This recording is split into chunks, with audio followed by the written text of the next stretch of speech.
Bienvenidos a La Economía, soy Juliana González. Los líderes de la Unión Europea se muestran esperanzados de llegar a un acuerdo rápido para resolver la guerra comercial con los Estados Unidos después de que Donald Trump anunciara que retrasaba hasta el 9 de julio su amenaza de imponer nuevos aranceles del 50% al bloque europeo.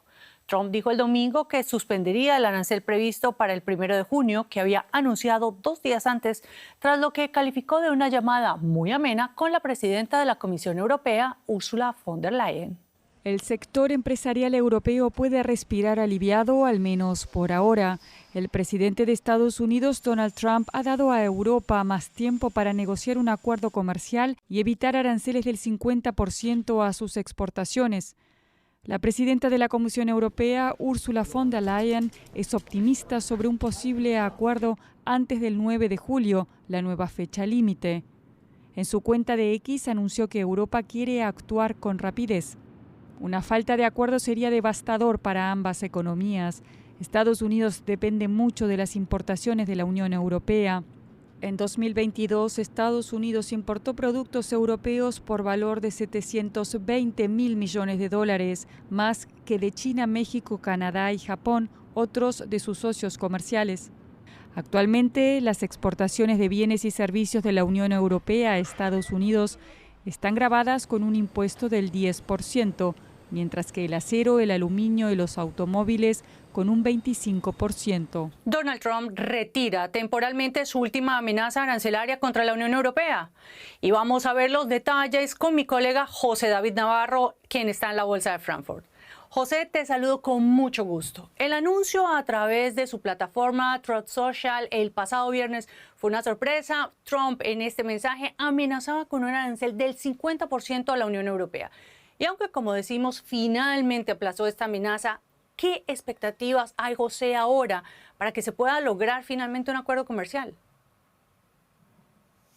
Hola Juliana, ¿qué tal? Pues yo creo que la Unión Europea sigue preparada para cualquier escenario. De hecho, como sabemos, ha seguido trabajando a pesar de las negociaciones y del riesgo que podía suponer en una posible respuesta en el caso de que se reactivasen esos llamados aranceles recíprocos.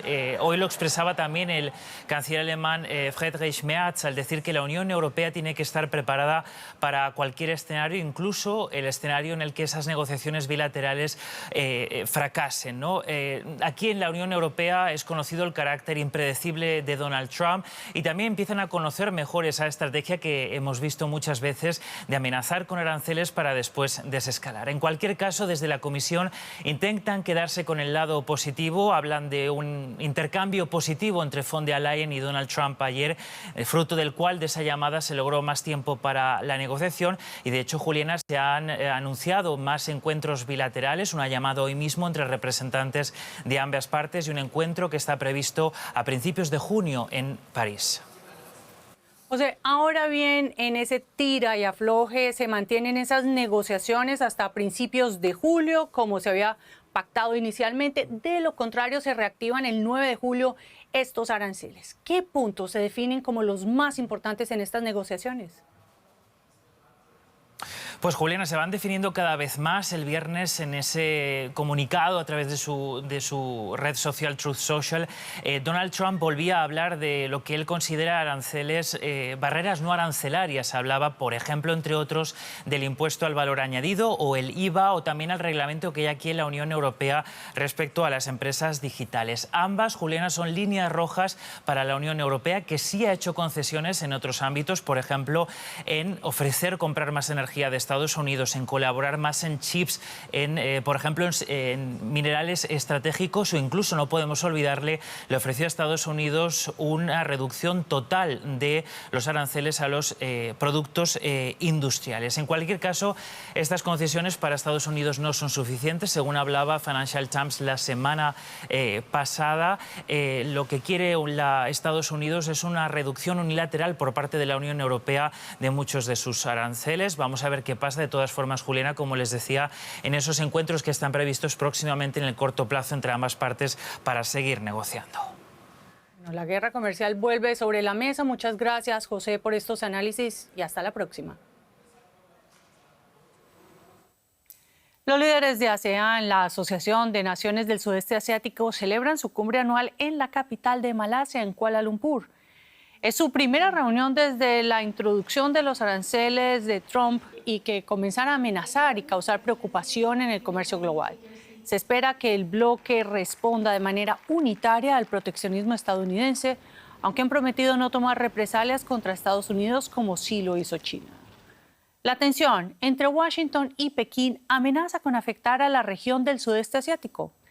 Se lo explicamos así en el siguiente reportaje. El poder económico y de influencia del sudeste asiático ha crecido rápido.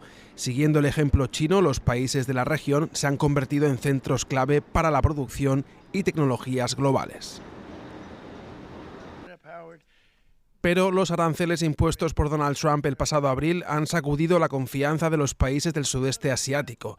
El presidente estadounidense los ha congelado, pero podría reactivarlos en julio contra aquellos países con los que no alcance un acuerdo. Algunas empresas se plantean sacar su producción de China, el más afectado por los aranceles, e instalarse en países como Vietnam. Las tasas han acelerado una tendencia ya existente, pero podrían complicarla si se reactivan. El mes pasado, el presidente chino Xi Jinping visitó Vietnam, Malasia y Camboya. Profundizar las asociaciones económicas y estratégicas son una forma de contrarrestar los aranceles estadounidenses.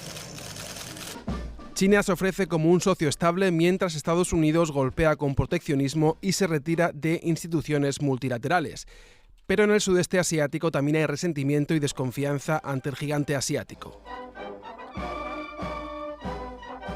Uno de los mayores problemas es el reclamo de Pekín de casi todo el mar de la China meridional. Filipinas y Vietnam, entre otros países, también reclaman su soberanía, lo que ha provocado choques entre la marina china y barcos filipinos, que podrían derivar en hostilidades directas.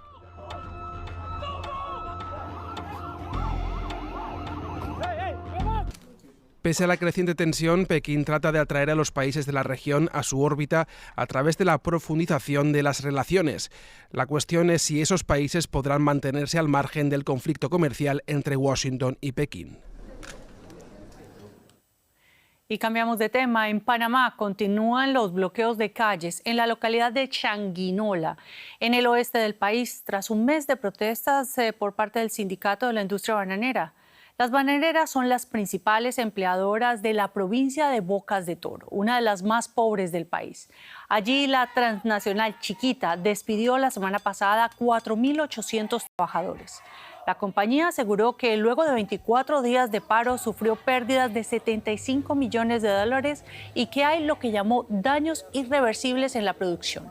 La huelga se inició tras la aprobación de un paquete de reformas de las leyes de seguridad social y que afectan, entre otros, la edad de jubilación. Un juzgado ya había declarado la huelga como ilegal. Y hablamos a esta hora de automóviles. En Asia, la fuerte competencia en el sector automotor golpeó a BYD, cuyas acciones cayeron la jornada de este lunes hasta un 8,3%, una baja que se produjo luego de que la firma anunciara recortes de precios de más del 30% en varios modelos eléctricos. La caída bursátil de BYD contrastó con el fuerte repunte que los títulos habían acumulado en el presente año, con ganancias récord de hasta un 75%. El consorcio chino introdujo el fin de semana descuentos en su línea de autos eléctricos para impulsar así las ventas. Una estrategia que, según analistas, puede estimular la demanda a corto plazo, pero que también despierta preocupación por su impacto en los márgenes de beneficios.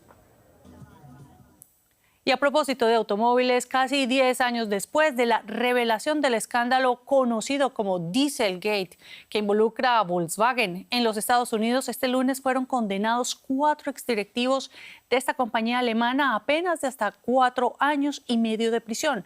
2 de los exdirectores recibieron condenas de cárcel, mientras que otros 2 quedan en libertad condicional. Un tribunal de Braunschweig los halló culpables de fraude. Los condenados pueden aún interponer recurso de apelación. Los 4 acusados se contaban entre los principales directivos e ingenieros de Volkswagen.